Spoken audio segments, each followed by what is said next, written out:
Jayo Radha Madhavo Kunja Bihari.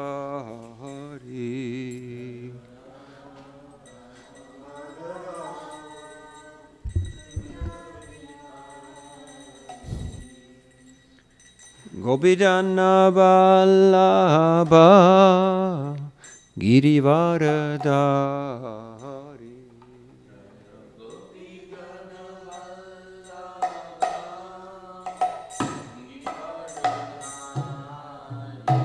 Jayo Gopidana Vallabha Girivaradari.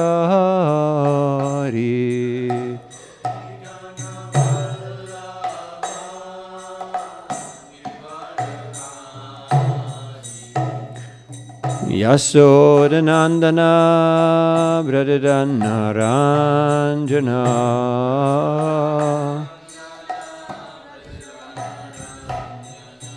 Yasodhanandana Bradadana Ranjana.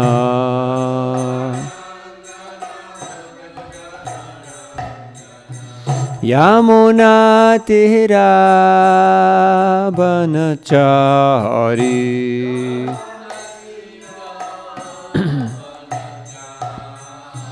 Yamuna Tira Banachari.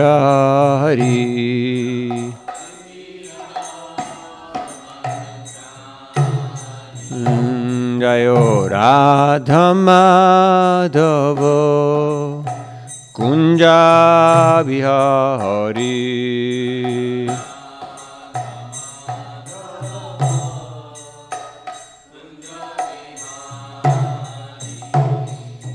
Gopidana Vallabha Girivaradari.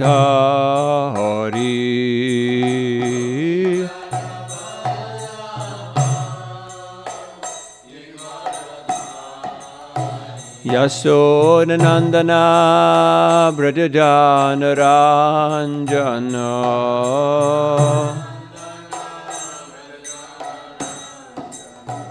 Yamuna Tira Banachari.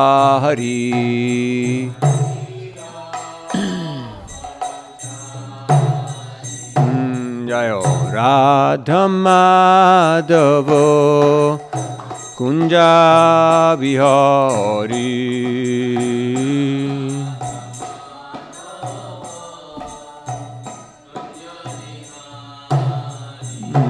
Jayo Radha Madhava Kunja Bihari.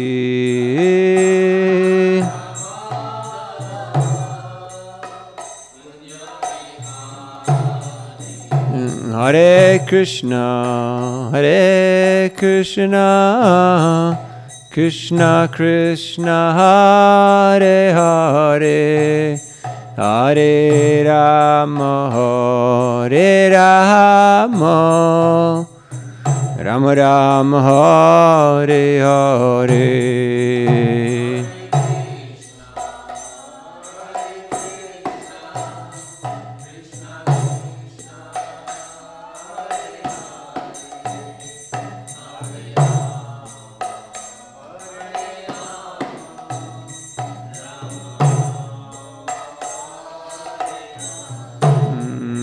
Hare Krishna, Hare Krishna,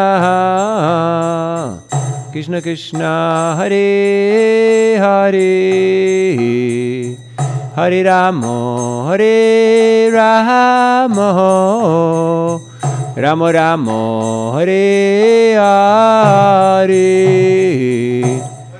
Hare Krishna, Krishna Krishna, Hare Hare, Hare Rama, Hare Rama, Rama Rama, Hare Hare. Hare Krishna, Hare Krishna,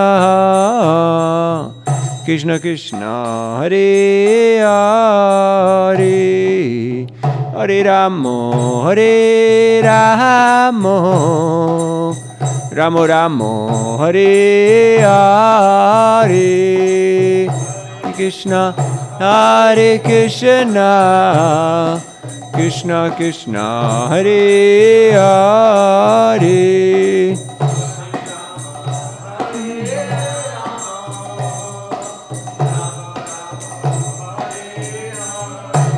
Hare Krishna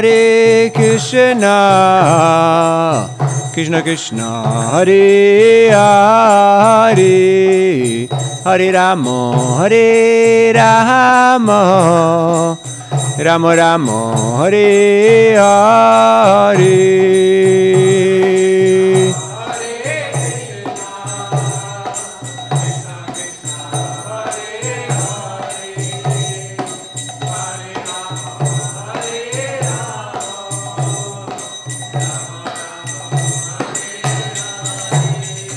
Jayo Prabhupada, Prabhupada, Prabhupada, Jayo Prabhupada.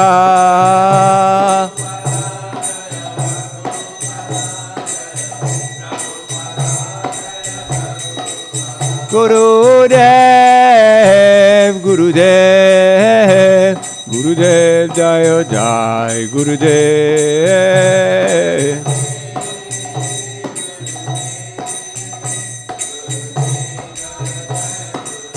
Nitai Gaura Hare Bal, Hari Bol, Hari Bol, Nitai Gaura Hari Bol.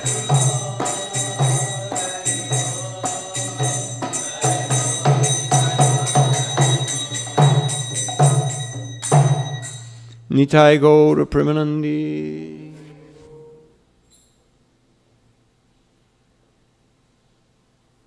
Om Agyanatimirandasya Gyananjana Shalakaya Chakshurun Militam Jena Tasmai Sri Gurave Namaha Sri Chaitanya Manobhistam Stapitam Yena Bhutale Swayam Rupa Mayam Dadhati Swapadantikam Vandeham Sri Guru Sri Yuta Padakamalam Sri Gurun Vaishnavangscha Sri Rupam Sagrajatam Sahagana Ragunatanvitam Tam Sajivam Sadvaitam Savadhutam Parijana Sahitam Krishna Chaitanya Devam Sri Rara Krishna Padan Sahagana Lalita Sri Vrisakanvitangscha He Krishna Karuna Sindhu Dinabandhu Jagatpate Gopesha Gopika Kanta Rarakanta Namostute Taptaganchana Gaurangi Radhe Brindavaneshwari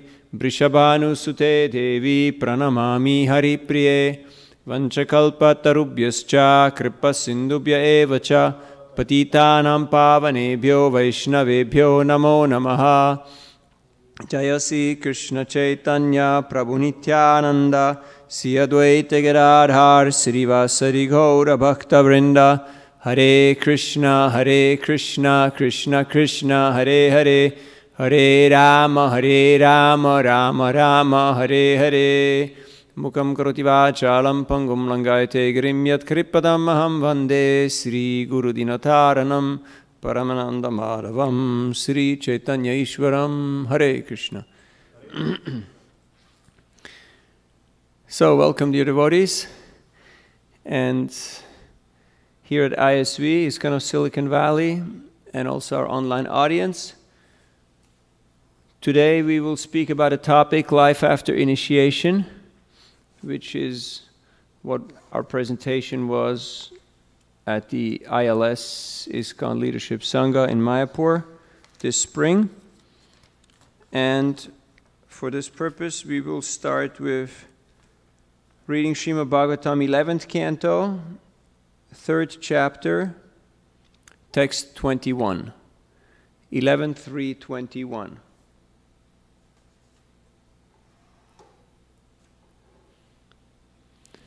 Om Namo Bhagavate Vasudevaya.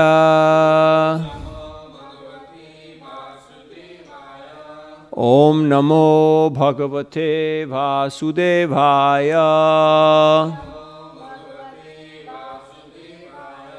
Om Namo Bhagavate Vasudevaya.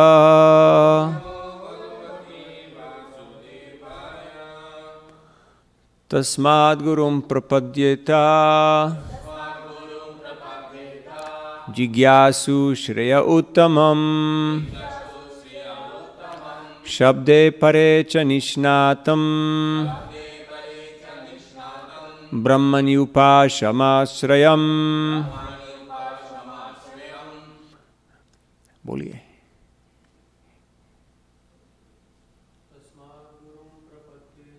तस्माद् गुरुं प्रपद्येत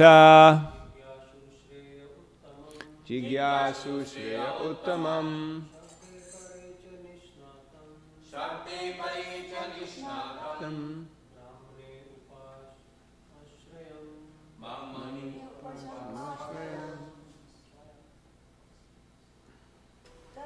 Hare Krishna.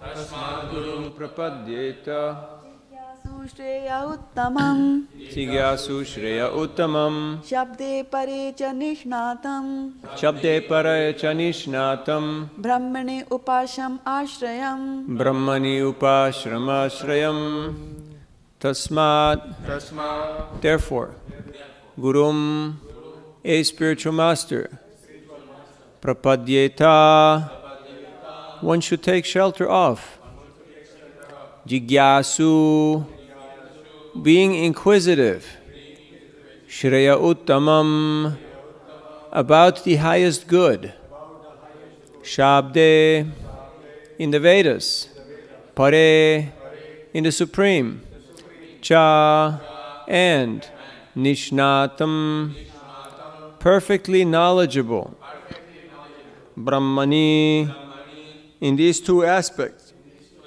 of the absolute truth, upashama ashrayam, fixed in detachment from material affairs. Translation: therefore, any person who seriously desires real happiness must seek a bona fide spiritual master and take shelter of him by initiation.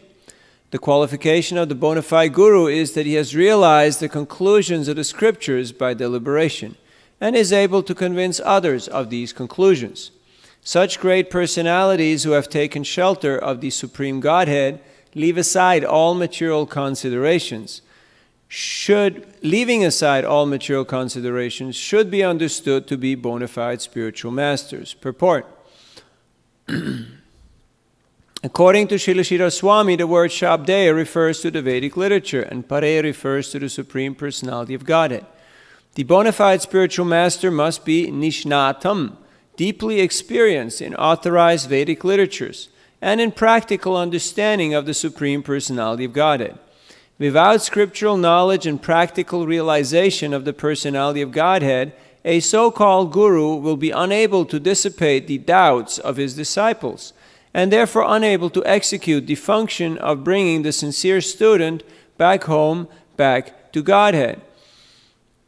The symptom of realized understanding of the Vedas and Krishna is apashamashrayam. In other words, the bona fide spiritual master is one who has retired from the glittering illusions of materialistic society, friendship, and love.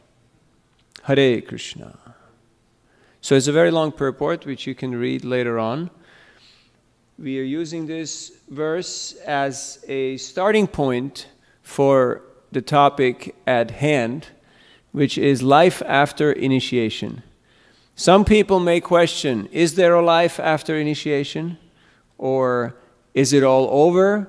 Or have I reached the goal of my cherished dreams and aspirations? This topic came about after a discussion with His Holiness Sheila Niranjan Swami, where we were discussing how to better take care of devotees, and that sometimes devotees have slightly unrealistic expectations towards themselves and others, and also towards the process and the society of Krishna consciousness. It can happen that someone comes to this society and thinks that all my problems will be immediately solved. I will become liberated from all anxiety, from all debts, and from all worries. But then the bills keep coming in the mail, right? And the homework keeps catching up. And we realize that maybe it was not that instant or not that easy. Sometimes people become disheartened, they lose hope. So, this discussion has inspired me to speak about this topic, and we can see in the historic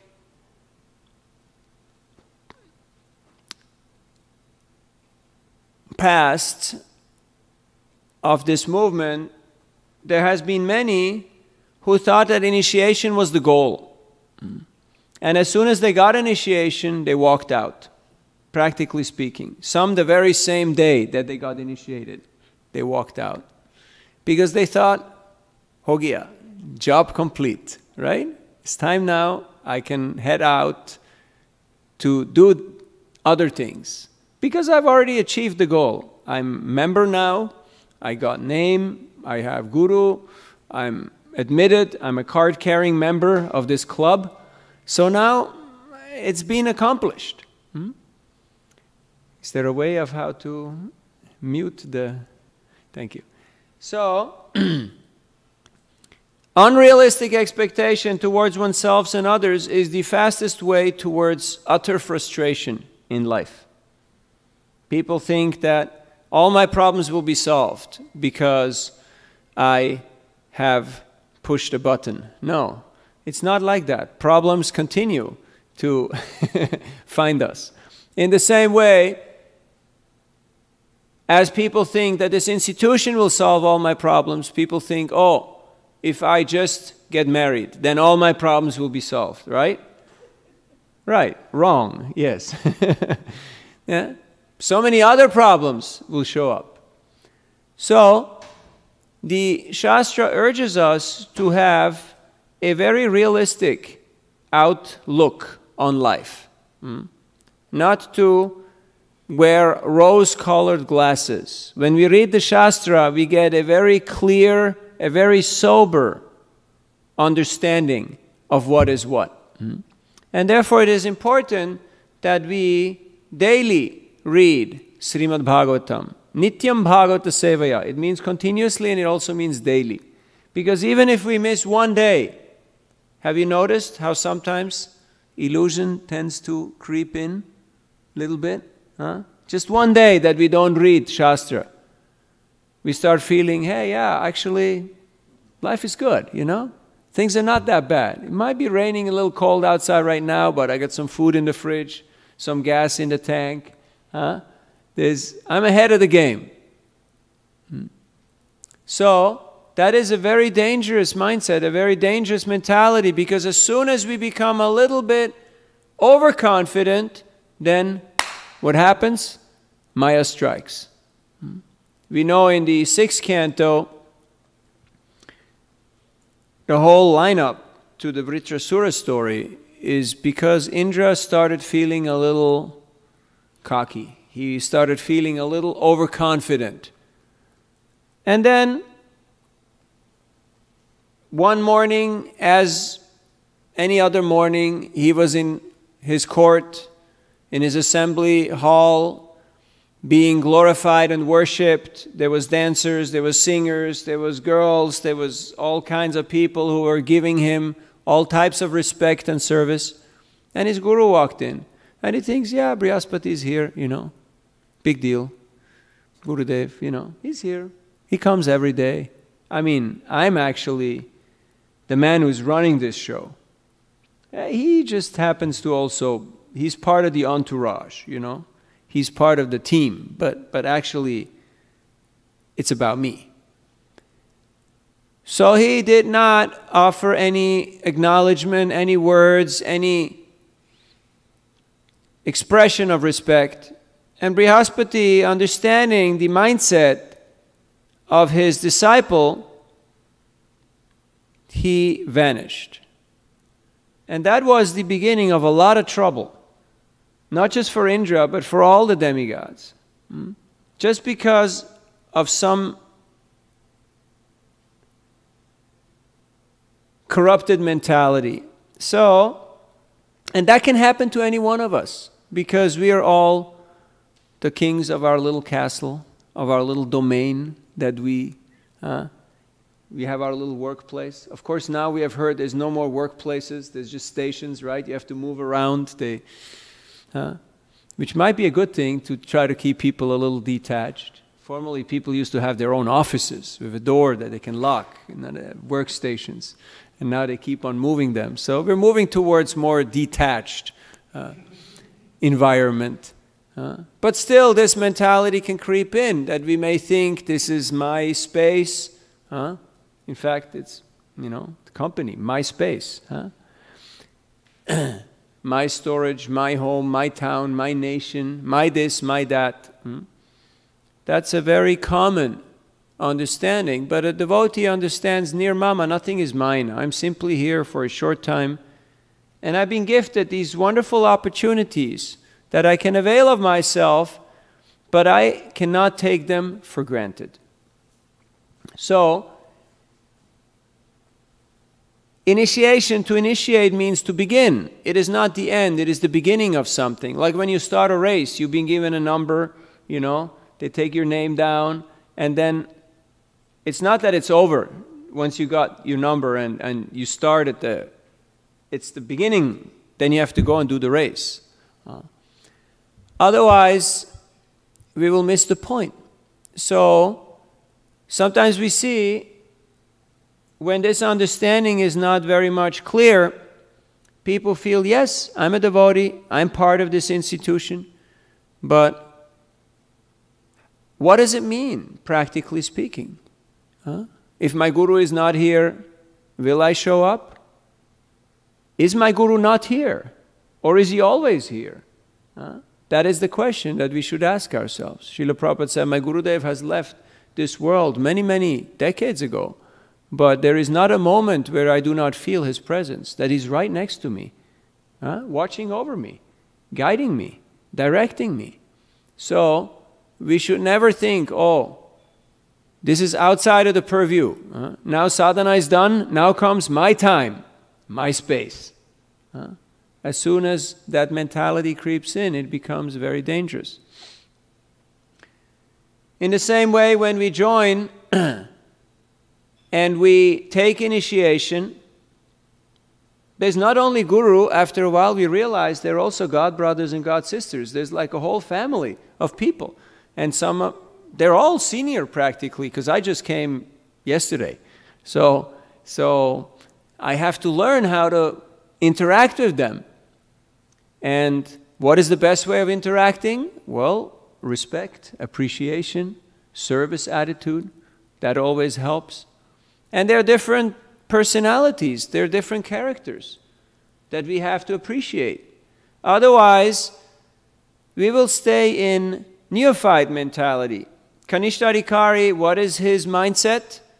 Ishvara tadadineshu, baliseshu dvisachucha, Prema maitri kripopeksha, yakaroti samadhama. A madhama sees what is what. He knows who is who. He can distinguish between the Lord, the devotees, and the innocent and the demoniac. So he avoids the demons. And he makes friendship with the devotees. And he shows mercy and compassion to the innocent. And he worships the Lord. So he makes friendship with the devotees. But a neophyte, on the other hand, his mentality is different. Pujayameva haraye. No, what is it? Archayameva haraye. Pujayakshare hate. Natad bhakteshu chanyeshu. Sabhakta prakrita smritaha. He just sees, okay, there is Lord and Guru, and everyone else is practically not important. And thus, neophyte has a hard time relating with other people. So, this neophyte mentality has to be given up. Otherwise, it will be very difficult to stay in the association of Vaishnavas, because we will be forced to give up that mentality. And it may not always be that easy to do so.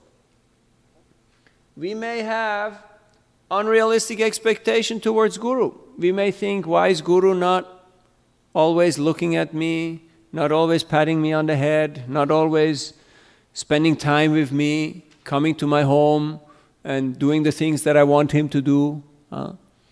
We have to learn how to appreciate that every person is an individual and they have individual desires and they're independent. They are not at our beck and call. They have their own agenda and they have their own duties, their own service. One time I was in Mayapur and I invited my spiritual master to stay at my place because the place where he was staying was very noisy and congested and not very suitable. So I invited him. And he said, yes, I will come. And then he didn't come. And then a few days later I invited him again. And he said, yes, I will come. And that went on. And the third time he said, yes, I will come. But he never came. And then I realized that I should not try to manipulate and manage the affairs of my Guru. But I should try to serve and with a humble attitude just propose things, and it is up to him what he wants to do and how he wants to do it. So we should not try to impose our own understanding and our own desires over the understanding and the desires of the spiritual master. Not in a gross and not in a subtle way. In a subtle way, sometimes it happens by just giving slightly tempered data or partial information to our superiors or to the spiritual master, not giving the full, revealing the full scenario. Oh yeah, everything's fine, even though there is a problem. Guru, he knows. He's connection with Krishna. He sees what's in our heart. But if the disciple says, no, everything's fine, no problem at all, he will maybe probe, maybe not, depending on how he feels, whether this person is ready to accept the chastisement or the correction. So to respect the spiritual master is not just a matter of formality, that we sing songs and throw flowers and, we bow our head whenever the person is around. But it is a matter of the heart that we accept the instructions, the teachings of the spiritual master as our life and soul. And we imbibe them and make them our life's mission.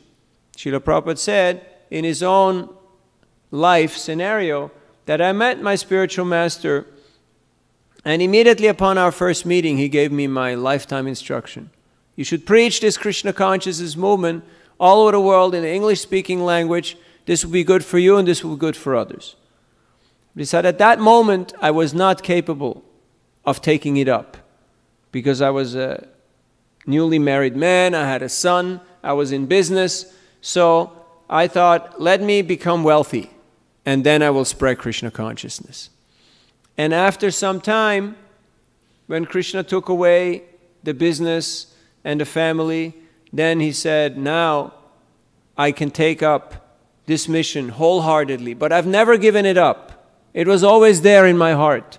And I was always planning, how can I do? How can I do? How can I do? So in the same way, we may be in a situation which does not fully allow us to imbibe and incorporate and execute all the different instructions that we receive from our Gurudev. But in our heart of hearts, we should worship those instructions and we should pray in the same way like Srila Prabhupada. How can I do? How can I do? How can I do? And this feeling of deficiency in humbleness, praying out to Guru and Krishna, please help me, please empower me, I would like to serve you better. This is very purifying and this is very satisfying for the superior personalities. But it requires a mentality adjustment that we understand our shortcomings. We understand our deficiencies. The nature in this material world usually is that the conditioned living entity thinks, I'm very great, and everybody else just doesn't get it. They just can't appreciate my greatness. And it is probably because they're envious. So they're projecting their own qualities on others. Just like Daksha, when he started lashing out at Lord Shiva. What was it that he first was saying? It's not that I'm envious. It's not that I'm... But let me tell you about the behavior of unscrupulous and uncivilized people. And then he jumps into a whole verbal attack, into a whole barrage of accusations and just revealing his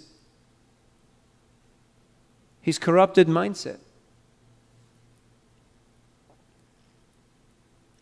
So before getting initiated, one should clarify the expectations, because some disciples do not do that, and then later on they feel a little confused or disturbed. So we should make sure that that takes place. Ideally, before initiation, ideally, before even accepting a spiritual master. Some gurus have a few disciples, some have a few dozen disciples, some have a few thousand disciples, some have like oceans of disciples. So what type of a relationship am I looking for? How much interaction? How much reciprocation? Otherwise, there will be some disconnect or some dissatisfaction. And we know that the relationship between guru and disciple is the lifeline. You know what a lifeline is? A lifeline? It's the line that keeps you alive. Like, you ever seen like the astronaut? He moves out of the space shuttle, he's in outer space, but he's connected by some tube, by some wire, where he gets oxygen and he gets, whatever he needs, like that. If that's cut, he's gone. He floats off. He's like in outer space. Or somebody's in the water. He's like a scuba diver or a swimmer. He has to do something. He's connected with a lifeline to the boat. If that's cut, he's lost. He's gone. So our connection with our spiritual master is our lifeline. And we cannot allow anything or anyone to cut that connection, to cut that lifeline. And oftentimes, having unrealistic expectations and then developing doubts, developing a critical mentality. Oh, does he really know me? Does he really care about me? Does he really like me? Or has he just accepted me for whatever reason? So when these doubts come up, we have to slash them. We have to address them and get them out of the way. Why are we talking about this topic? Because in the last 3.5 decades, I have seen a lot of people leave. Revolving doors. I've seen a lot of people come, but I also have seen a lot of people leave. We are spending blood, sweat, and tears. Am I right? Rohini Nandan Balaram Prabhu? Or am I right? Please say yes. Blood, sweat, and tears to bring people to this Krishna consciousness movement. Just to bring one person to come through this door into this room here takes a lot of effort of a lot of people. And then to train that person and to teach them Shastra and to teach them all the different lifestyles of devotional service takes buckets, gallons of blood. And then to engage them in personalized devotional service, answering their questions, helping them progress, takes the attention and the energy of many, many selfless, surrendered souls. But why is it that some people are not showing up anymore? Why is it that some people are not here anymore? It's like when you're rowing a boat But there's more and more water filling the boat, Then you have to plug the holes. You have to see, why am I moving so slowly? Why am I not getting ahead? So it is wonderful to try to make new devotees, but what about keeping the old devotees? Sometimes we do not put enough effort into that. We are too busy fighting the war, being out there on the front lines. But then what about, we are very concerned about outreach, but what about the inreach? What about what's happening here? Are we developing this sense of community, this sense of family atmosphere in Krishna consciousness? Or is it also very competitive, very political, very critical, and everyone is slightly guarded and slightly jaded, and in this way feeling not so much love and appreciation? So these are things to keep in mind, because Srila Prabhupada mentioned on several occasions that your love for me will be shown in as much as you cooperate after I'm gone. You remember the story of Bhaktisiddhanta Saraswati Thakur, who would not install the deities till that brahmachari was found and brought back. And that brahmachari now is the mahant. He's the sannyasi who leads that mat. He's the guru there now. Because he saw that if this person is gone, the whole thing is just useless. So, Guru Puja or Vyasa Puja, it is not a matter of externals. It is a matter of dedication, of understanding. What is it that my Gurudev really wants from me? And how can I serve his desire? And we realize that it is a team effort. I can't do this alone. There's too much service at hand. I need to learn somehow how to cooperate with others and how to build this strong sense of team, of unity. This is Sankirtan. Krishna Varnatisha Krishnam Sangopangascha Parshadam Yagyai Sankirtana Prayayar Yajantihi Sumerasa. If you're really smart, if you're really intelligent, it doesn't show how much we earn or what kind of badge we wear on our keychain. No. If you're really intelligent, it not only shows by which team we're on, but it shows, are we understanding how to worship Chaitanya Mahaprabhu through this yajna of Harinam Sankirtan? Have we understood the mission? Have we understood the game plan and bought into it? Or did we just get the free t-shirt? Now that's nice. Somebody may say, oh, I got a free t-shirt. That's wonderful. But it will not keep us here, because we have seen plenty of people with a lot of nice t-shirts come and go. So,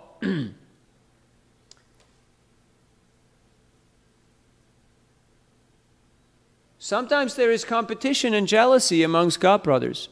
That people think, no, I want to be number one. I want to be recognized. And one pushes the others down, or one always tries to be in the forefront. Not understanding that the spiritual master is concerned for the well-being of every living entity. That the spiritual master wants to see everyone flourish. It is not about one person standing out. It is about everybody making advancement. So, and that means that the chain is as strong as its weakest link. The team is as strong as its weakest member. So, how can we strengthen each and every member of our team? Well, first of all, we have to see who is on our team. We have to actually take inventory and see who is part of that team. Otherwise, people come, people go. You don't even know who is who. We have to have a consensus. We have to have an idea. And then people take responsibility. It is not something that we can delegate. Oh yeah, he's in charge. Well, what does that mean? In a properly functioning organization, everybody has a sense of responsibility and is fully capable and trained to exert that responsibility. And that is in all departments, not just for outreach, not just for administration, but also for devotee care. So that everybody who comes here simply thinks, wow, this is a nice place, but the people are exceptional. They're fantastic. I would like to be part of this team. I would like to also become one of them. Otherwise, people will invariably say, yes, nice books, nice deities, but you know what? I can do this at home. And I have internet, so I can check in wherever I like. The world is at my fingertips, but I don't need to get myself involved with all these social interactions. But it is stated in Shastra, sadhu sangha sarva shastra koi. Lavamatra sadhusanga sarva siddhi hoy. So, only a moments of association with devotees in a proper mindset, in a proper mentality can really change our trajectory in life. So, Srila Prabhupada created this International Society for Krishna Consciousness to make sadhusanga widely available. And therefore, we are trying our level best to create community. And in community there is unity and there is diversity, and both have to harmonize, both have to balance with each other. We cannot overstress individuality, otherwise it becomes impersonal. We cannot overstress unity, otherwise also it becomes impersonal, in the name of making everything same. Just like some people may have dietary restrictions, or some people may not like what the majority can eat. Do we cater to that? Or do we say, no, you have to become like us? If you want to be part of this group, you have to eat mango sauce with your meal. Now some people will find that not so inspiring or slightly strange. And for others it is just like another day in paradise. No need to give dozens of examples. You get the point. So, we cannot extrapolate or project our own preferences or our own taste onto others. Srila Prabhupada mentioned very clearly on several occasions that when we are dealing with the public, we have to understand what is their conditioning. And also when we're dealing with devotees, we have to understand what is their conditioning and take that into consideration.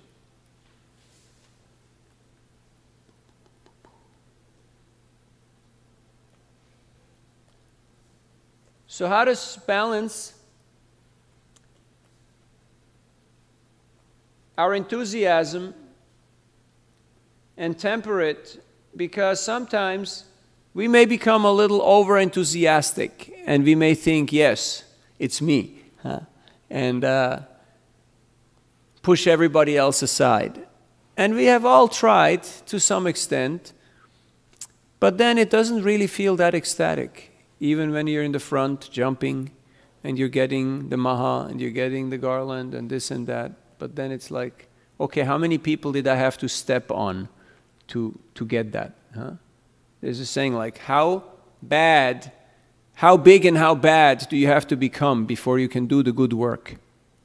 Like now, it's a big thing that all these huge corporates, they're doing a little bit of social responsibility, right? A little bit of green and clean, a little bit of good work in the community. And that is appreciated. But what was the cost? What was it? What did it take till that was recognized and executed? So we should not see the others as something that's irrelevant, or that's in our way, or that's an obstacle in our devotional service. A devotee sees every living entity connected with Krishna. Sees each and every person, each and every individual as a part and parcel of Krishna, and tries to serve them in order to please Krishna. Even when an uninvited person just shows up. Atiti seva. Oh, this is Krishna coming in the form of an uninvited guest. Okay, let me serve that person. Not like, oh, no trespassers, or trespassers will be shot. It's the exact opposite. It's the exact opposite. Like now, all these places where you need a lot of badges and a lot of security and a lot of control even to get... Looks like a prison, you know? Looks like a prison. I mean, they call it company, they call it, you know... Even to get into schools nowadays, you need to go through all these protocols.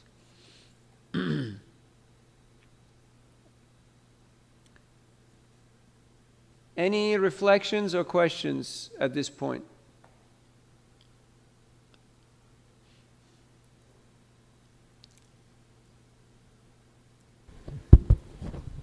I liked your comment and your observation on that when you're building a community, there'll be a university and there'll be unity and diversity, and we have to maintain the balance, because sometimes, you know, especially when we go and start advancing in devotional service, we start to look down a little bit on the newcomers and, you know, those who don't know anything about the Krishna consciousness culture, so we just, you know, label them as uncouth. But I think they need more of our love and affection to become part of the community. So I like the balance part of it. Thank you. Yeah, very important point that Shraddha Devidasi just brought up, that the newcomers need more care and affection and attention. It's just like the mother. Who she gives most attention to? The newborn baby. Not the grown-ups. The grown-ups are grown-ups.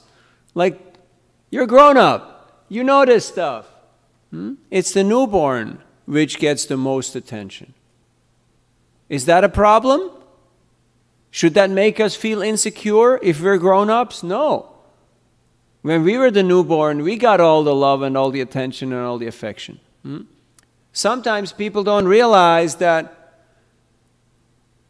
the more you mature in devotional service and the more older you get in Krishna consciousness, probably the less time your spiritual master invests in you. Because he has to give more time and attention to the newcomers. And the older disciples, they're supposed to be trained up.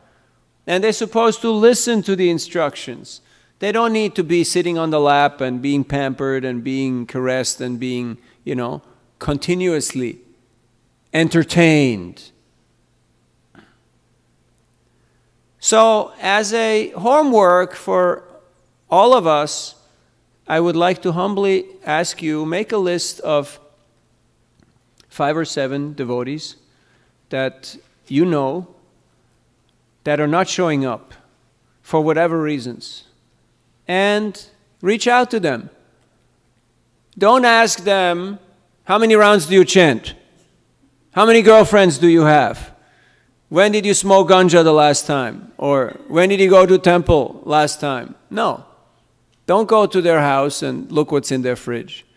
Call them up and say, you know, I was just thinking about you and I've been missing you. And I'd like to meet you. Can we go for a walk, you know? No agenda. No expectation. No what happened. Just heart to heart. Can we do that? It will make a big difference.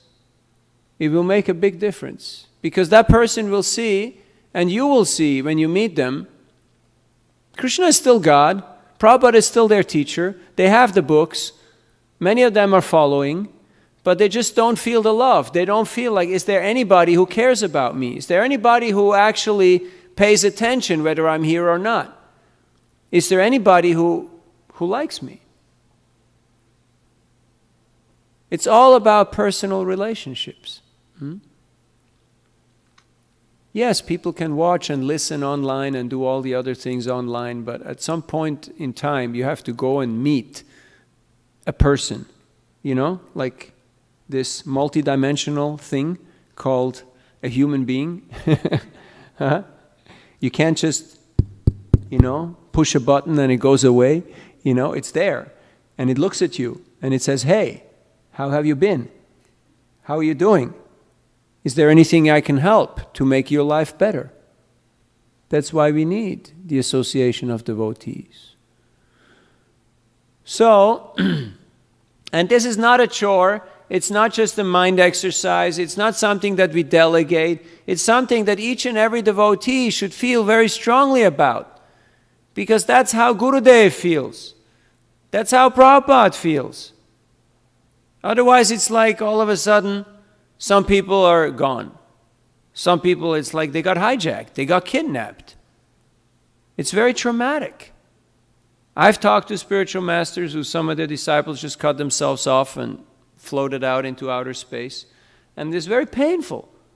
Even for us who know them or who knew them, it's very painful. So, if we want to alleviate the pain of the spiritual master, we should think along those lines.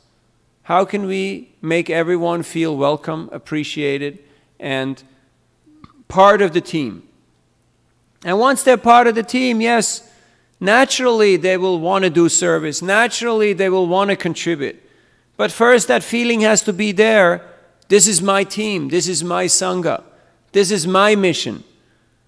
Otherwise, if I'm just a spectator, oh yeah, I just came to watch the thing, you know. I watched the thing. And then they go off and they watch some other thing. There's no commitment. There's no sense of ownership.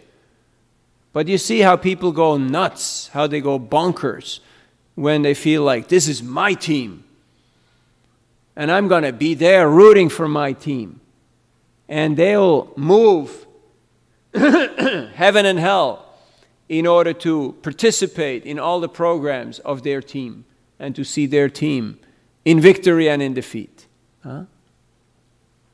So, and that will make a tangible contribution to the community development, to the spiritual environment and landscape. Now we have a unique situation in this temple and in many temples around the world that we have a multi-guru environment, which is actually very good because it's natural, it's ideal. When you read Chaitanya Charitamrita, they had all different types of gurus. And they had all kinds of association amongst themselves. And it wasn't like, oh, this clique and this group and those guys, and oh, these guys don't show up because their guru is out of town, or these guys are a little busy because of whatever reason. No, they were all focused on the Sankirtan of Chaitanya Mahaprabhu. There was no groupism or groupieism. Everybody was connected through the Sankirtan of Mahaprabhu. Any other reflections? Yes, Mara Govinda Prabhu. You have to catch me if I get too carried away.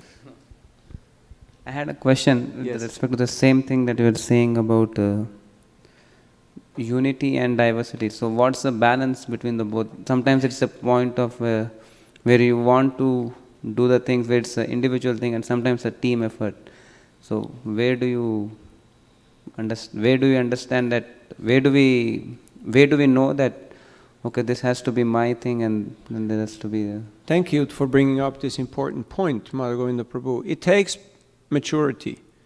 Maturity means the balance between courage and consideration. Sometimes we're very courageous, but we're not very considerate. We're very heroic in doing our thing. But if our thing is causing other people pain or discomfort, or it is minimizing their position or their service, then what is the glory of our thing? So we have to see the bigger picture. Not just what's convenient for me, what do I need now, what does my project need now, but what's the bigger picture? What does the team need? Huh? Like sometimes a player may think, I need to score now. Right? But if he understands, our team needs to win. So if I play the pass, that person is in a better position to score, let him score, and our team will win. Then that is the right decision. If he only sees my score, I need to score now. And we all know that scenario, that situation. Then you have a lot of people who are hugging the ball, hugging the mic, hugging the keys, hugging their position, and nothing moves because nobody will ever pass the ball. And things cannot advance, they cannot move. If we study Prabhupada's lives, Prabhupada came and he met a few very confused people who somehow got attracted to him, but who were very attracted and very dedicated to him. And he empowered them. He passed the ball to them, and he believed in them. And he said, yeah, you go, you open a temple. Oh, you're going to West Coast. Okay, try to open a temple in San Francisco. Now open a temple here and there. Yeah, he had full faith in the potency of the process, in the empowerment of the parampara, and that Krishna, through this individual, can make it happen. He was not saying, no, you got to stick around here at least for 5 years, and then we'll see. Maybe perhaps we'll give you a job. Maybe we'll send you back, No. But getting back to your point, so we have to weigh that balance. Of course, sometimes we get too much into thinking and planning mode, and then, paralysis by analysis. People analyze stuff so much that they get paralyzed. Nothing happens. So rather just go and do something, and then later on you adjust a little bit as you go along the way. Huh? But we have to try to understand what is the team's need, and not just what is my need right now. And to be able to sacrifice for the overall, and at the same time retain our individuality.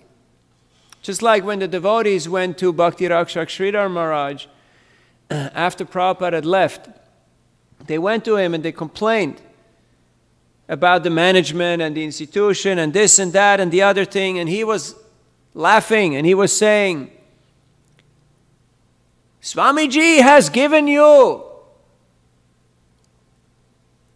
this movement. You have to follow. You have to follow. You have to follow. But don't starve. Don't starve, which means you have to follow, but don't starve. Don't make sure that you survive, that you have what you need in order to do your service. But see it as part of the team, and team first. And that's not just a slogan, that's not just something that looks nice on a poster or on a t-shirt. That's something that each and every devotee should feel in their heart of hearts.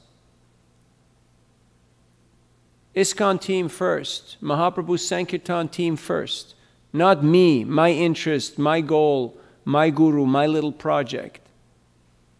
Otherwise it will fragment, it will splitter, and it will become useless. So, where does that balance come in? Where does that... that requires maturity.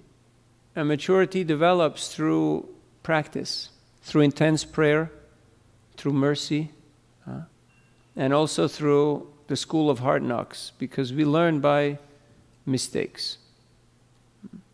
As we heard from His Holiness Devamrita Maharaj, that experience is the best teacher, because a fool learns no other way.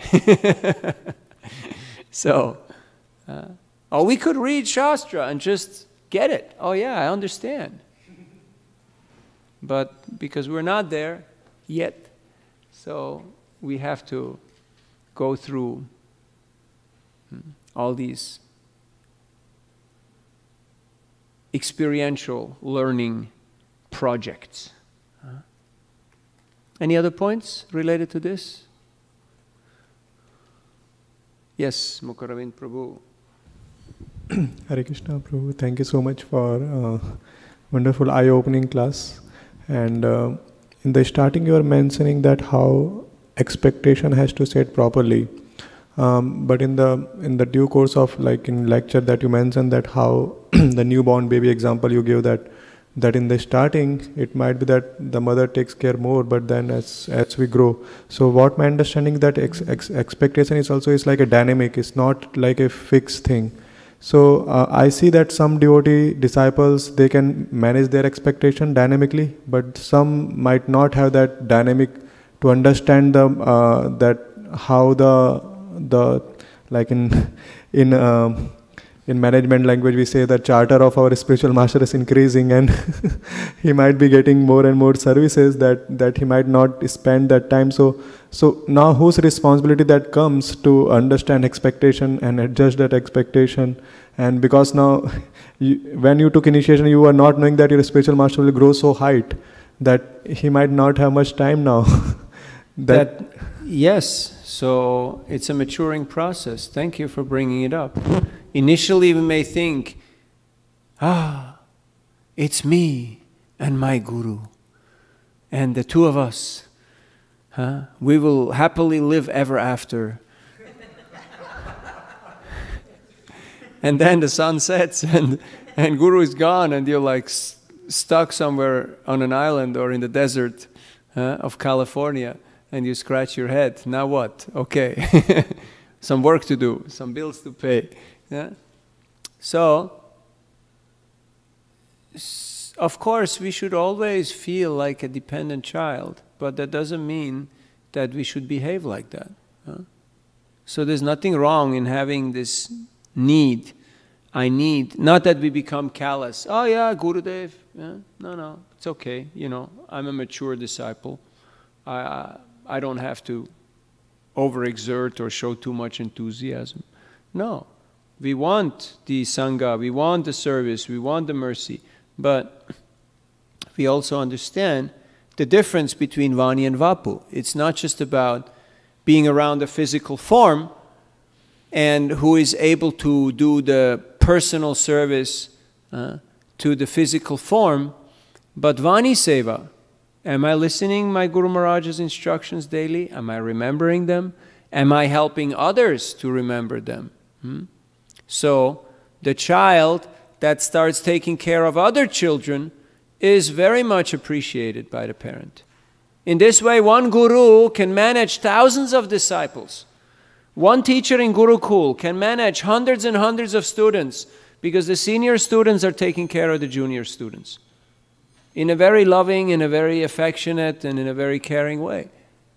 But if that's not the case, and all different types of other scenarios are going on, then it's a breakdown in the relationship.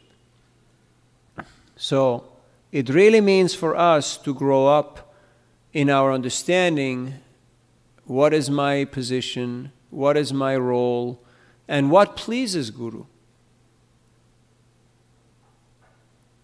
He knows who we are. I mean, He's accepted us, so, He's aware. And yes, there is still room for individuality because some people have more of a, formal relationship, and some people have a very,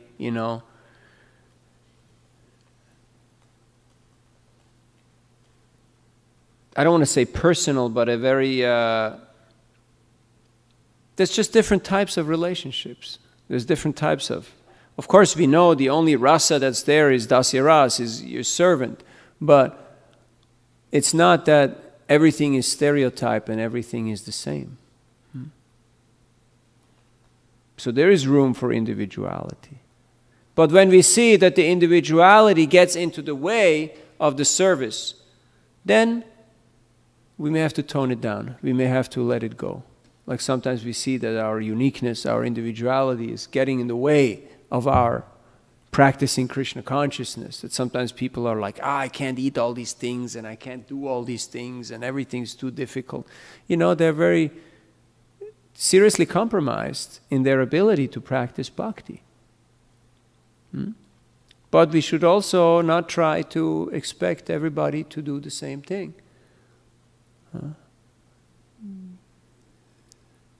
So it's a challenge. It's a challenge. But that's why we have the association of devotees. And it is a fine-tuning. It is an adjustment that is required. Okay, we're moving on. Mara Govinda. It looks like this seminar will have to happen over a few days because there's like 7 or 8 topics and I'm on topic number 1 and time is running out. Yes.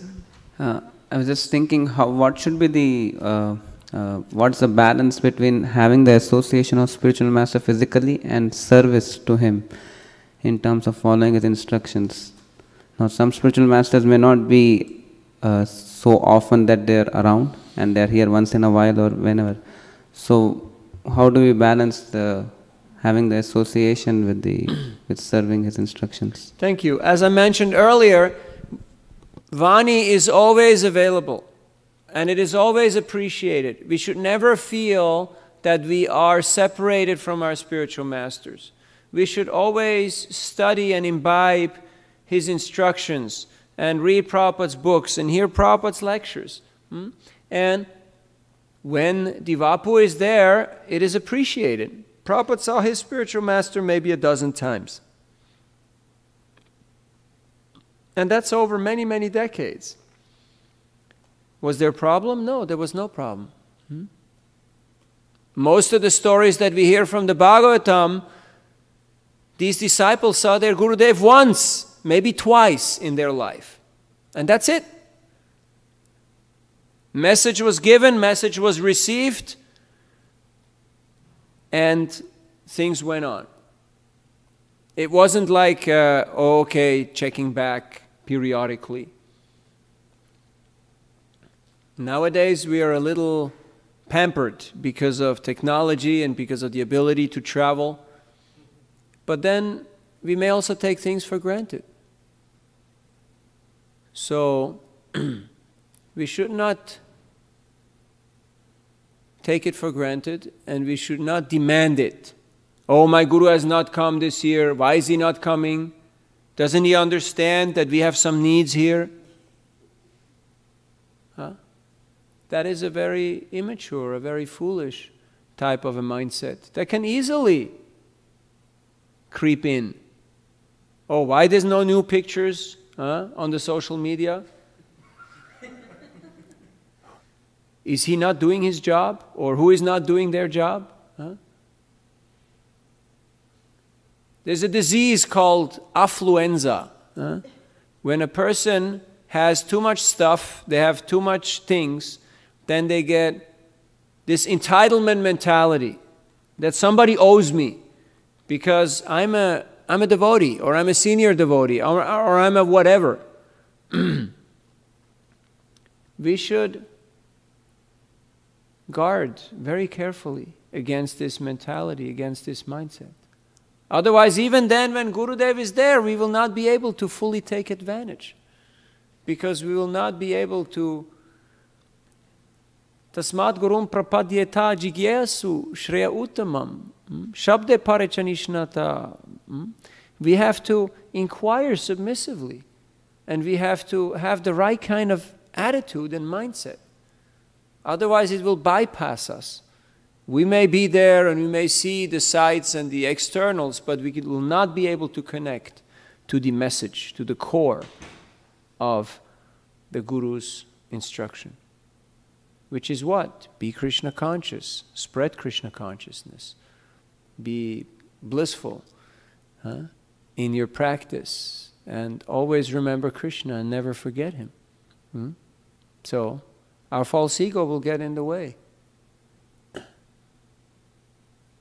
So whenever Vapu is there, we should take full advantage.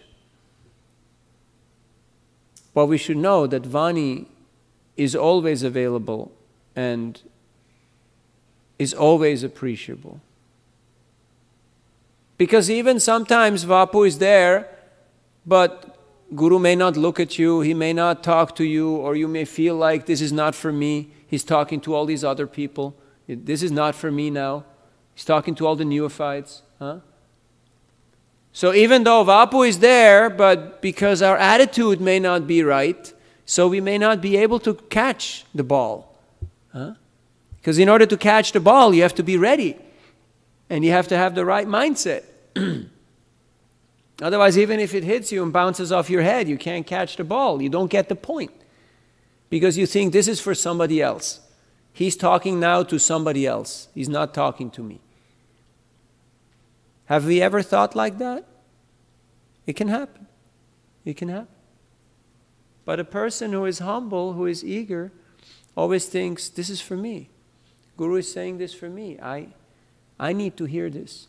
And I'm very grateful for this. So, these are some things that can help to alleviate that.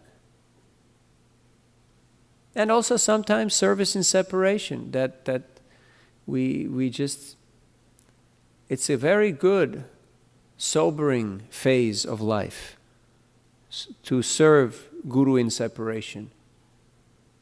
One can make rapid spiritual advancement, mature.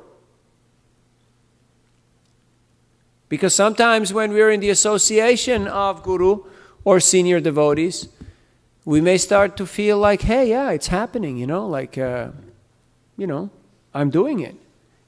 I'm doing it, I'm pulling it off. We don't realize that all this vortex is created because this great personality is moving at such a speed that so many things are happening as seemingly automatically. But then when we are on our own, we realize, oh, I have to walk with my own feet now. I have to, where is my morning program? Where is my sadhana? Where is my association? Before we were carried by others, but now all of a sudden we have to walk with our own legs. And we feel like that crow that, Madhavananda Prabhu was describing, the kaka who got little big because of too much good food. And then he thought, yeah, actually, I'm the guy. And then he hit the water a few times. So,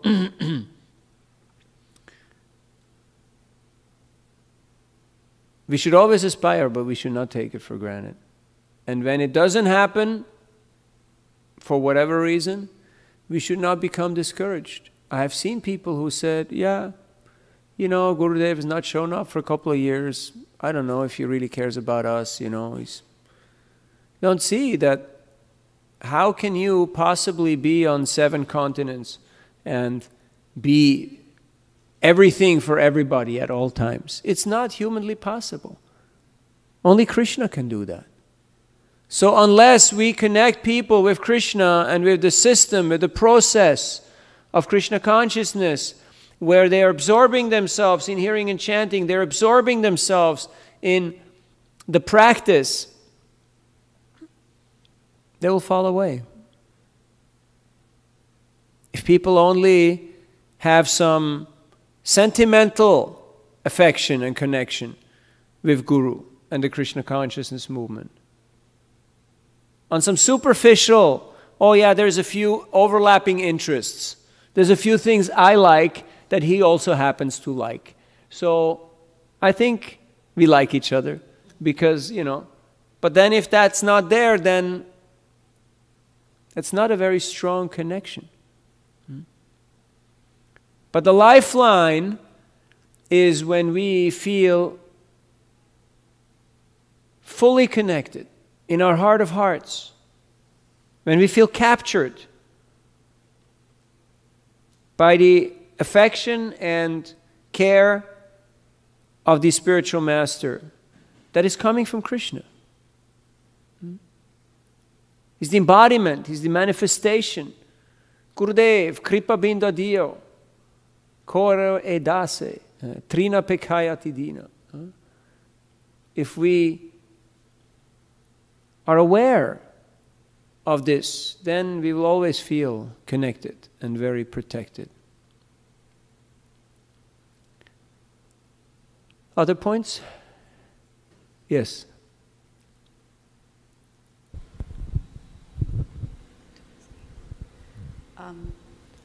This is text from Manjari Gopika Devidasi. Thank you so much, Navina Nirada Prabhuji, for enlightening points. I like the point when you mentioned to initiate means to begin. I also like the point you made about reading Shastras, that when we don't read one, we get into illusion. And she has a quote from Prabhupada. May I read that? Srila Prabhupada in a lecture mentioned, "You are restless because you don't read. I am laboring so hard for you, but you don't take advantage. Don't take advantage of eating and sleeping. Take advantage of these books. Then your life will be successful.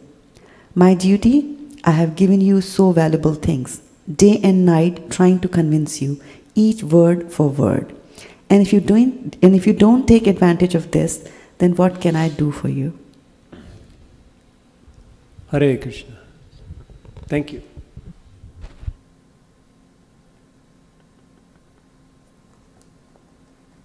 So we'll go into one more topic. It's balancing Shiksha, Diksha, Guru, and mentor's advice. Sometimes things become a little confusing because we have many authorities, we have many seniors, we have all different types of Vaishnavas, and they may give instructions or advice that sometimes seems to be contradictory or sometimes seems to be overlapping. And then the nature of the mind is to pick and choose, or to say, oh, this doesn't add up because you're both saying different things, or to try to play one against the other. So, how to proceed in such a situation? We have seen the scenario, the classical scenario is that Guru says one thing and temple president says another thing. Have you ever seen that? Who to follow, right? Then of course we say, I'll follow my Guru. But Prabhupada said, you're an institution. You have to follow your authority. Yeah, but Guru is my authority. But Prabhupada said you have to follow the authority structure. First of all, try to understand why is there a seeming conflict. It's because we don't really understand, like the point that we made previously about unity and diversity. We may have our individual project and concern and need and agenda, but if it interferes with the mission or the overall of the temple, then we may have to make some adjustment. We may have to make some correction in our project or in our individual plan in order to facilitate the plan of the group. So, you can always ask temple president or guru, yeah, there seems to be some overlapping of jurisdiction. Just like when Ajamil, there was some overlapping, that's the original overlapping of jurisdiction. Vishnudutas and Yamadutas showed up at the same time and said, he's ours, he's our man. And he was like, you know, you guys figure it out, you know. He was just scared, you know. So we should ask, okay, so for me, I serve this way, I serve that way. I'm the servant. I don't have an agenda on my own. How can I serve better? Unfortunately, we have seen oftentimes the scenario that Diksha Gurus or even Shiksha Gurus start manipulating and moving their people around without consulting with local management. And it creates discord, it creates confusion, it creates a less than ideal situation. So this should be avoided. Srila Prabhupada was not happy. He was not pleased with this. He wanted the devotees to serve under the ISKCON authority. And the spiritual master gives the spiritual guidance. He is not the manager or the project leader of the disciple. He's giving the Siddhanta and the spiritual vision. So, but again, it's a team effort. And sometimes spiritual master is very skilled in administration. And sometimes temple management may be very spiritually advanced and not so skilled in administration. So we have to see how we can work together as a collaborative effort. Unfortunately, also sometimes we have the scenario that we only respect people with position. And unless a person has an official position, we do not pay attention or we do not consider them as important. And in this way, we will commit aparad, even sometimes institutionalized aparad, by not honoring the contribution of different Vaishnavas that are there. So we have seen this has caused difficulties. So we should try to avoid this by not following into this trap. So we appreciate, we respect all the Vaishnavas. We hear Krishna Katha. When it comes to practical instructions and guidance, we have our mentors, we have our Shiksha Gurus, we have our Diksha Guru. But we have to make sense of it all. We have to be able, like when you're working on a project, you have to take in all the information and then you have to somehow make sense of it all. You have to be able to process it and actually come out with some clear code of conduct. And for that, we should always ask ourselves, what would my spiritual master do in this situation? What would Srila Prabhupada do? And it is very clear. Like Prabhupada, he set up the GBC. And he let them run the society. And sometimes he interfered, but in a general way, he supported them. Even though he's the founder and he's the guru of everybody who's sitting on the GBC, he said, you guys manage. Because I have to write these books and I have to preach. Not that we think, yeah, management is the highest thing. That's what it's all about. Whoever is higher up in management. So these are some topics that are broad topics, and I just wanted to bring them up because sometimes there is confusion and then people get discouraged. In Chaitanya Charitamrita, Srila Prabhupada says that there is no difference between the Diksha Guru and the Shiksha Gurus in their position. So that's certainly something that we have not much paid attention to in our society. And therefore, there is some imbalance and discord. So it's good to become aware of these points and to try to rectify them. Now, can you give us Srimad Bhagavatam 4th Canto, 24th chapter? Whoever is in there? Hare Krishna? 4:24. This is Song of Lord Shiva, and it's text 45, 46, or 54, 55. You have to see. There's two texts which go together.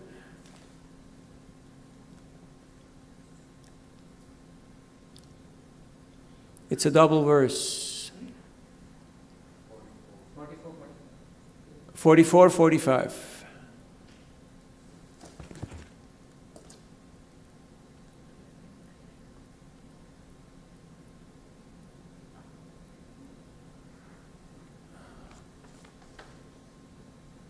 Are there two verses together? Okay, go on. 45, 46. Next one. Yes. Okay, translation. Because I just read this morning and it's amazingly beautiful. This is Lord Shiva's song that he's glorifying Krishna to the Prachetas. The Lord's beauty resembles a dark cloud during the rainy season. As the rainfall glistens, his bodily features also glisten. Indeed, he is the sum total of all beauty. The Lord has 4 arms and an exquisitely beautiful face with eyes like lotus petals, a beautiful highly raised nose, a mind-attracting smile, a beautiful forehead, and equally beautiful and fully decorated ears. Purport. After the scorching heat of the summer season, it is very pleasing to see dark clouds in the sky. As confirmed in Brahma Samhita, Parhavatangsang asitam buddha sundarangam, the Lord wears a peacock feather in his hair, and his bodily complexion is just like a blackish cloud. The word sundara or snigdha means very pleasing. Kandarpa koti kamaniya. Krishna's beauty is so pleasing that not even millions upon millions of cupids can compare to it. The Lord's form as Vishnu is decorated in all opulence. Therefore, Lord Shiva is trying to see that most opulent form of Narayan or Vishnu. Generally, the worship of the Lord begins with the worship of Narayan or Vishnu, whereas the worship of Lord Krishna and Radha is most confidential. Lord Narayan is worshipable by the Pancharatrika Vidhi, or regulative principles, whereas Lord Krishna is worshipable by the Bhagavad Vidhi. No one can worship the Lord in the Bhagavad Vidhi without going through the regulations of the Pancharatrika Vidhi. Actually, Neophyte devotees worship the Lord according to the Pancharatrika Vidhi, or the regulative principles enjoined in the Narada Pancharatra. Radha Krishna cannot be approached by the Neophyte devotees. Therefore, temple worship, according to regulative principles, is offered to Lakshmi Narayan, although there may be a Radha Krishna Vigraha or form. The worship of the Neophyte devotees is acceptable as Lakshmi Narayan worship. Worship according to the Pancharatrika Vidhi is called Vidhi Marg, and worship according to the Bhagavad Vidhi principles is called Raga Marg. The principles of Raga Marg are especially meant for devotees who are elevated to the Vrindavan platform.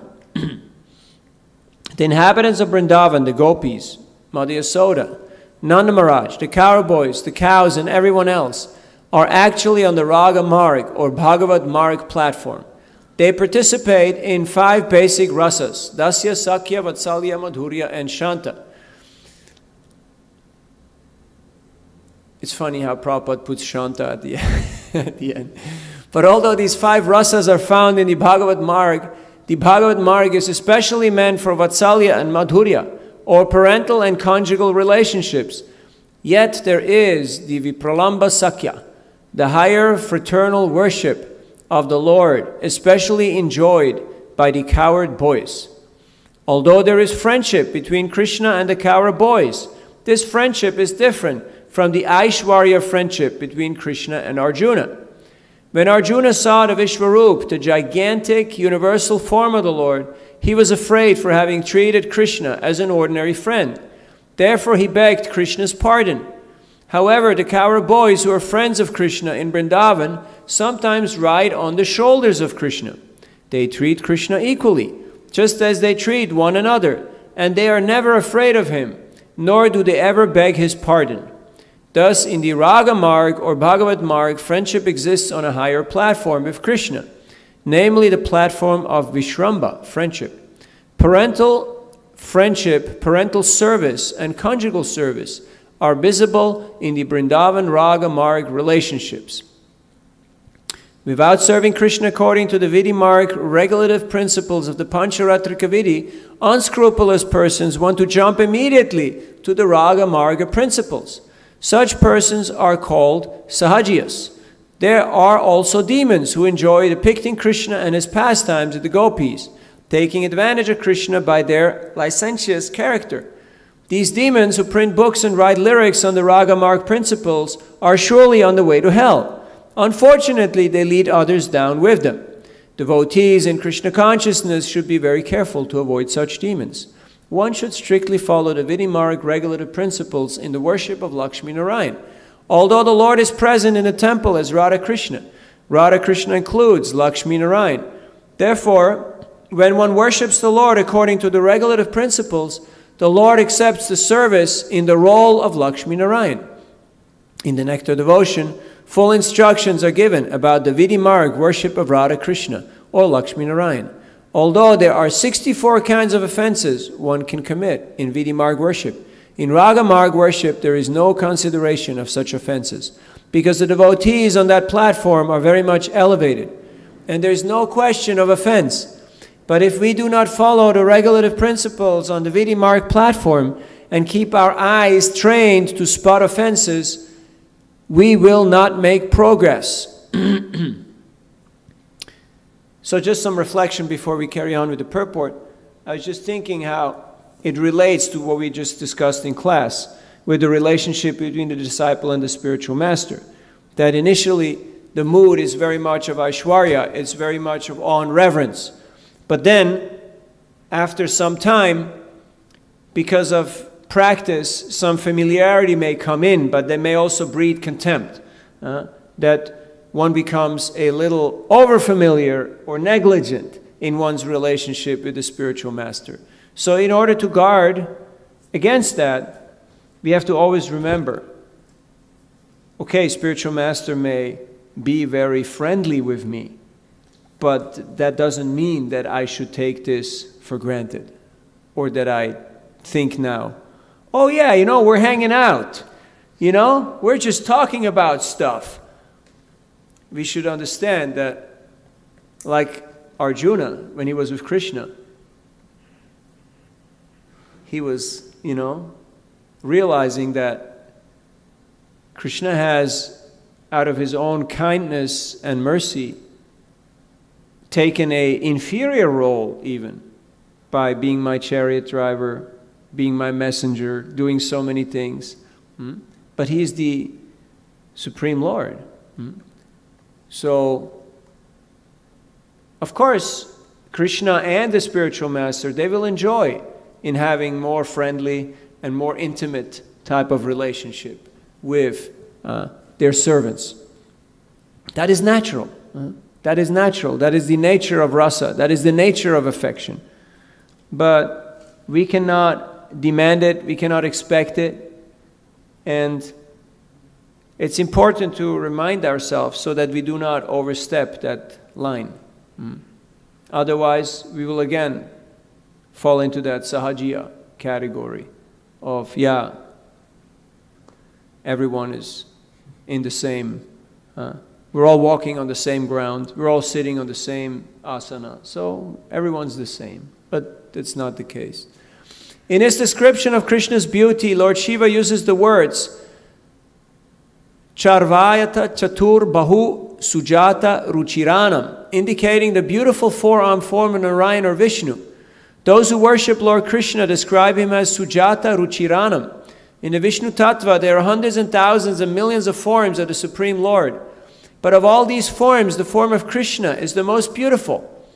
Thus, for those who worship Krishna, the word Sujata Ruchiranam is used.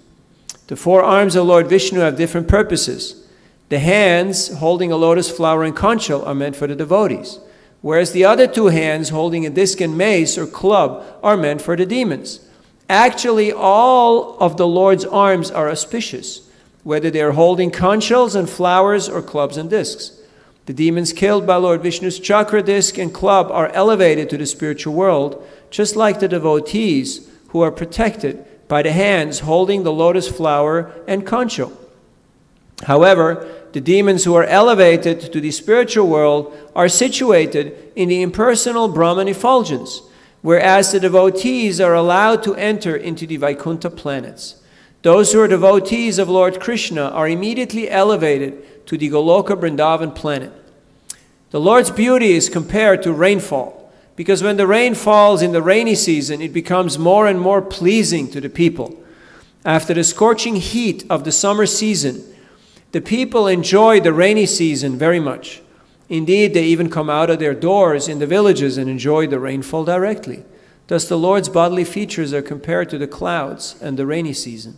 The devotees enjoy the Lord's beauty because it is a collection of all kinds of beauties. Therefore, the word Sarva Saundarya Sangraham is used. No one can say that the body of the Lord is wanting in beautiful parts. It is completely Purnam. Everything is complete. God's creation, God's beauty, and God's bodily features.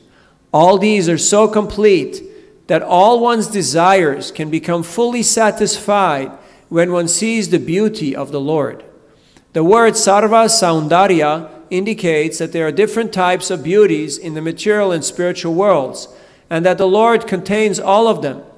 Both materialists and spiritualists can enjoy the beauty of the Lord, because the Supreme Lord attracts everyone, including demons and devotees, materialists and spiritualists. He's called Krishna. And now comes a very sweet part. Similarly, his devotees also attract everyone. As mentioned in the Shat Goswami Stotra, Dhira Dhira Jana Priyao. The Goswamis are equally dear to the Dhira, devotees, and Adhira, demons. Lord Krishna was not very pleasing to the demons when he was present in Vrindavan. But the 6 Goswamis were pleasing to the demons when they were present in Vrindavan. That is the beauty of the Lord's dealing with his devotees. Sometimes the Lord gives more credit to his devotees than he takes for himself. For instance, on the battlefield of Kurukshetra, Lord Krishna fought simply by giving directions. Yet it was Arjuna who took the credit for fighting. Nimitta matram bhava savyasachin. You, O Sabyasachi Arjuna, can be but an instrument in the fight. Bhagavad Gita 11:33. Everything was arranged by the Lord, but the credit of victory was given to Arjuna. Similarly, in the Krishna consciousness movement, everything is happening according to the predictions of Lord Chaitanya, but the credit goes to Lord Chaitanya, sincere servants. Thus the Lord is described herein as Sarva Saundarya Sangraham. I really like this. I just read this morning when I got up, and it stuck in my mind. So this is the exceptional beauty of Srila Prabhupada's purports, how he's really laying out the wonderful, majestic, and intimate sweetness of Krishna's personality, and how it is superlative. It is topping all the other forms of the Supreme. And how in the end of the purport, he's explaining that, and his intimate, unique sweetness is that he likes to give credit to his devotees, who are seemingly doing bigger things than him. Krishna is just the chariot driver. Arjuna seemingly is doing everything. The same way Mahaprabhu, he has given an instruction, and through his Sangopanga Parshadam, through his associates and expansions and empowered servants, he's carrying out his mission, his plan. That is his greatness. That is his beauty. That is his magnanimity. And I really like this point, like about the 6 Goswamis, Dhira Dhira Janak Priya Karo, that Krishna was not appreciated by the demons. He killed the demons. But the Goswamis were appreciated even by the Adhira, by the rascals. Why? Because Krishna likes to give credit to his devotees. So much so that they can even attract demoniac people. And we can see how even demoniac people are becoming attracted to this Krishna consciousness movement. By the potency of Srila Prabhupada's books, by the potency of this Harinam Sankirtan. People don't know, what is it? Why am I so drawn? Why am I so attracted to this? And it is because of Sarva Saundarya Sangraham, because the Lord has invested His potency with His devotees who are taking shelter of this process. Hare Krishna, Krishna Krishna, Hare Hare, Hare Ram, Ram Ram, Hare Hare. Any questions, comments?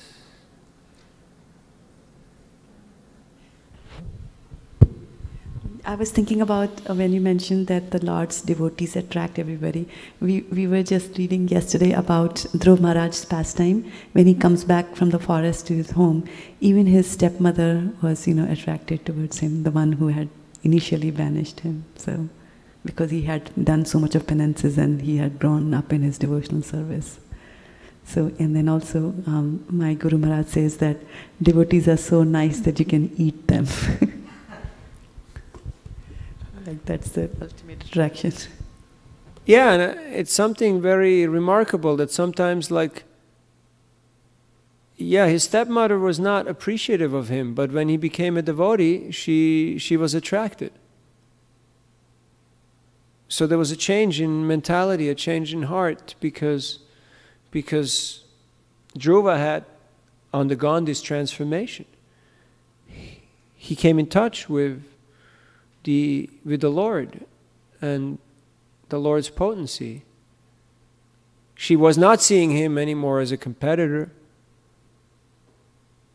She could actually appreciate him. That means for us that if we want people to appreciate us, we should do our homework and become serious in our practice of Krishna consciousness, because all our relationships will be greatly enhanced. Not just our relationship with the Lord, but all our relationships with other living entities will be greatly advanced, improved. Just like we can see here. They will not see us as competitors. They will not see us as a threat. They will not see us as a nuisance or a loose cannon. But they will see, oh yeah, okay,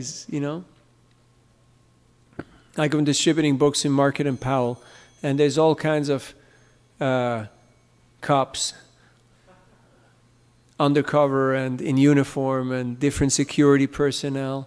But when we're sincerely trying to do the Lord's work, people can notice, oh, okay, this person is not motivated by selfish desire. This person is doing this for another cause. And Krishna sometimes gives us reminders. So, yes, Mukaravind Prabhu. I have one comment and one question.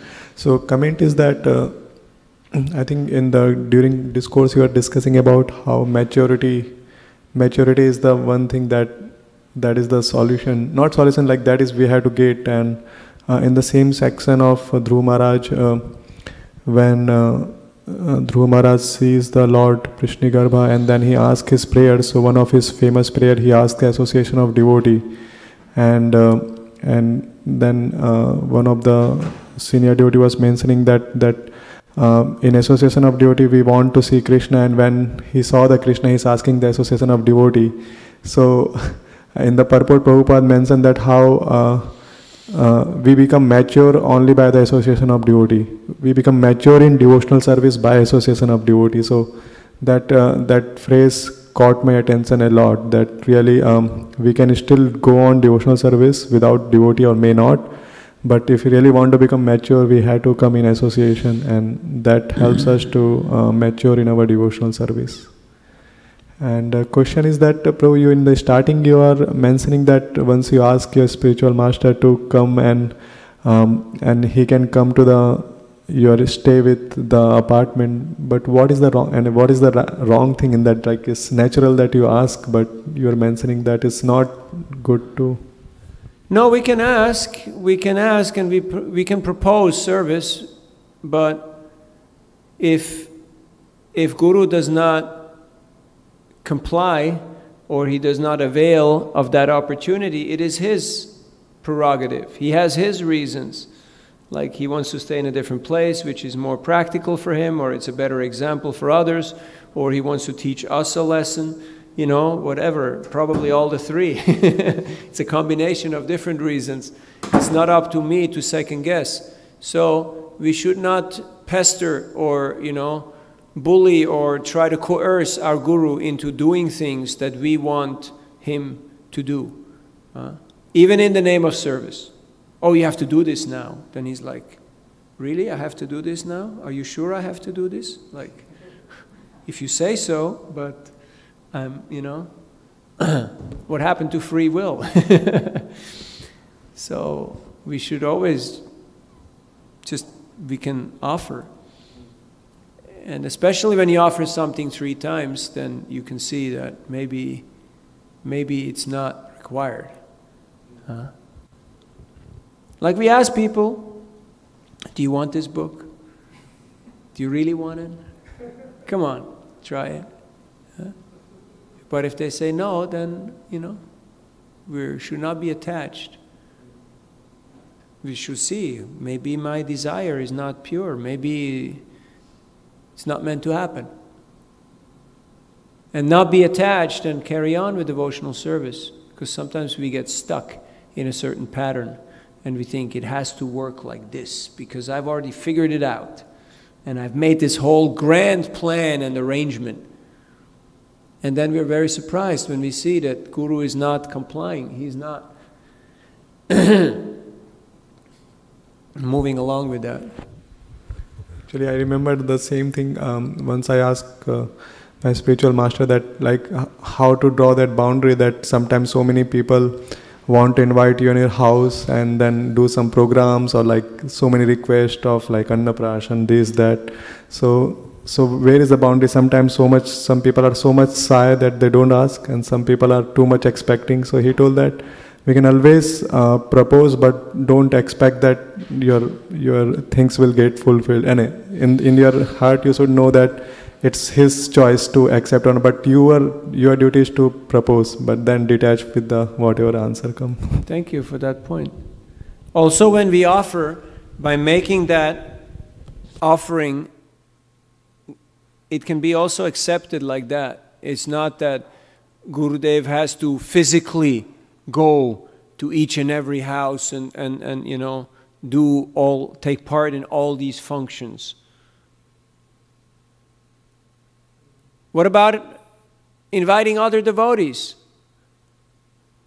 Aren't they representatives of Gurudev? No, Gurudev has to come. Only him. No one else. It's a very limited, it's a very short-sighted type of understanding. So we should see our Gurudev is always available in the association of devotees. Not just my God brothers and God sisters, but we should see every devotee as a representative and treat them like that. That will help us to improve our relationships. Yes, we can always offer, but we should not demand or expect. So thank you for your kind attention. One more point. Last but not least. Hare Krishna. Hare Krishna. One point which struck me was Prabhupada mentions without following Pancharatrika Vidhi perfectly, one cannot perform Bhagavad Vidhi. So could you please elaborate on that? Because many times, like devotees or new people, when they come, they get more attracted to like chanting or hearing than like worshipping or punctuality, like in those lines. Well, there's 2 different points that you mentioned. The initial one, Prabhupada is mentioning in the purport that unless one follows Pancharatrika Vidhi, there is no question of Bhagavat Marg. It will just be sahajya. It will just be sentimental, concocted worship. So we have to understand that the inhabitants of Vrindavan, they have practiced for many, many, many lifetimes all these rules and regulations. And now they are on the superlative platform. So That platform cannot be achieved simply by imagination or imitation. They're perfectly in the know. As we can see, when the gopis are offering prayers, etc., they completely know.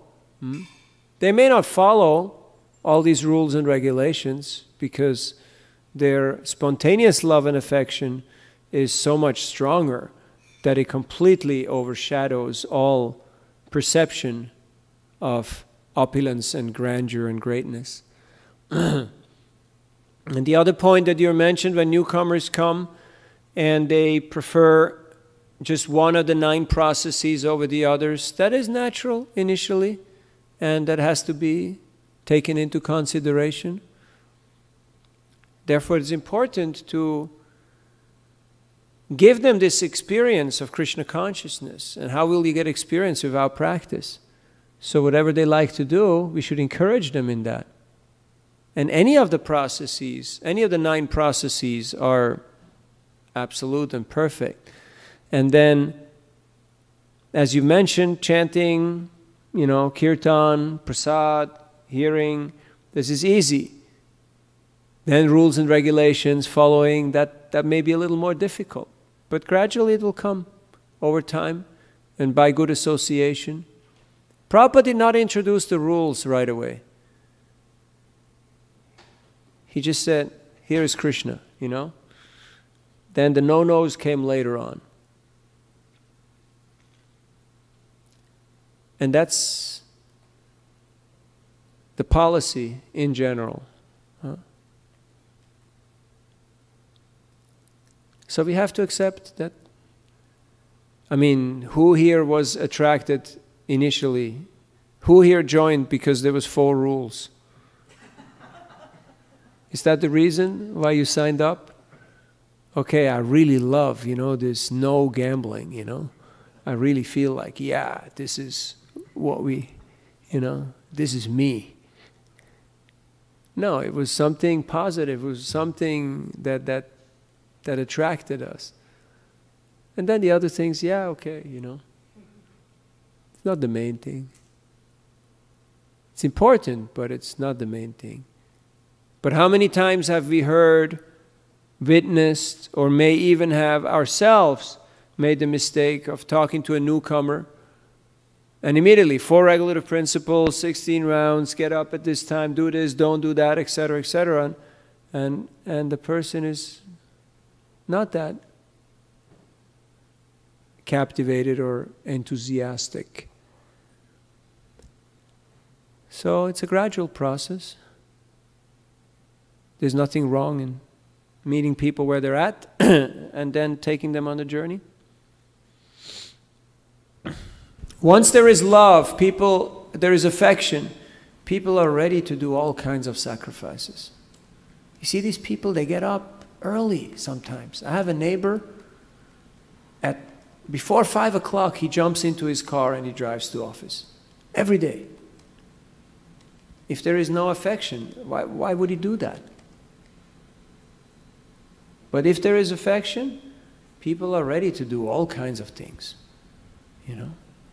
I know so many mothers, they get up early, they cook for their family, because then they go to job, family goes to school and to job, people take their, home-cooked meals with them.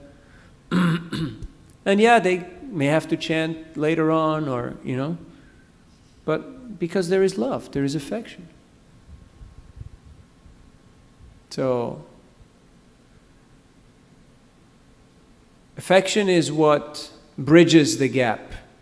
When there is love, priti, dadami buddhi yogam tam.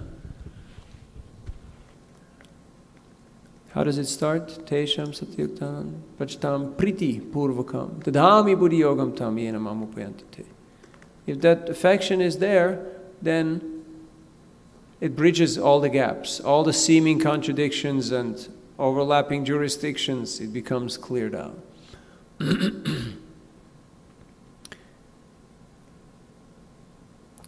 Grantarat Srimad Bhagavatam ki, Sheela Prabhupada ki, Gaur Bhakta Vrinda ki, Nitai Gaur Premanandi,